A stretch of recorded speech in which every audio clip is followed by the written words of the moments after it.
So let's talk tinctures and make a recipe from my new book. Now, a basic tincture in this book is 1 to 5, which is 1 part herb to 5 parts fluid.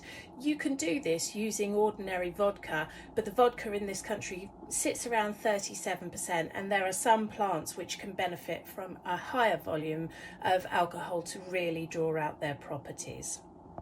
One of those plants is St John's wort, this little darling here, and this requires a 45% alcohol, and we're going to make this by diluting a much higher volume alcohol of 100%.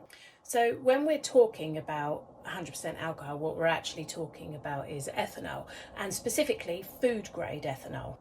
And I want to make clear here that when I say 100% in the book, what I mean is 100% alcohol, not 100 proof. 100% alcohol is 200 proof, and that's what we want. So let me show you what I use. And that is this. So this is 200 proof and it's 96%, and it works really, really well. So let's get on and show you the recipe.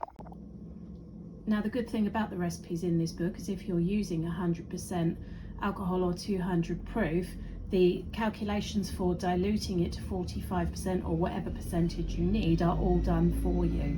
So you can start straight away, and with this recipe we're going to start with 100 grams of fresh St John's wort split into 2 equal parts. So in one of the jugs we're putting 225 mils of the alcohol, and then in the other half of the plant we're going to put 275 mils of pre-boiled water, essentially making a St John's wort tea. So we're going to let that steep for 10 minutes. So my tea is now steeped, and so what we're going to do is strain that fluid into the other half, the other 50 grams of plant with the alcohol in. And that is now your alcohol diluted to 45%, which is what the recipe requires. So it's 100 grams of fresh St John's wort split into 2 parts. 1 part is mixed with 225 mils of alcohol. The other part is mixed with 275 mils of pre-boiled water. You then strain the tea into the alcohol, and then that gives you your diluted alcohol solution. So we're now going to pour that into this jug, or into this jar rather, and we're just going to leave it to cool and then stand for 14 days. So this is a St John's wort tincture I made a couple of weeks ago, and as you can see it goes this gorgeous ruby red colour. When you're ready to use it, I like to use these little dropper bottles because you can dose it quite effectively from that. The dosage is always in the book as well, along with the precautions, which I'll come to in a minute. And the dosage for St John's wort is 2 to 4 mils 3 times per day. And 20 drops from these dropper bottles is roughly 1 mil or 1 teaspoon.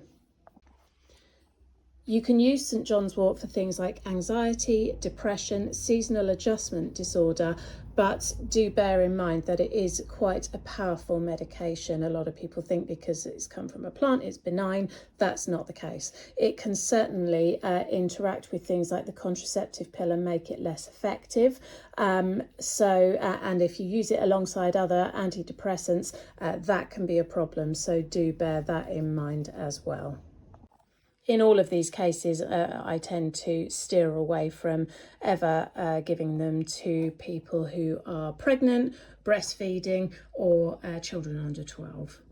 But aside from that, this is a really good little tincture to make. So I hope that you've enjoyed it, and I hope you get some good use from it.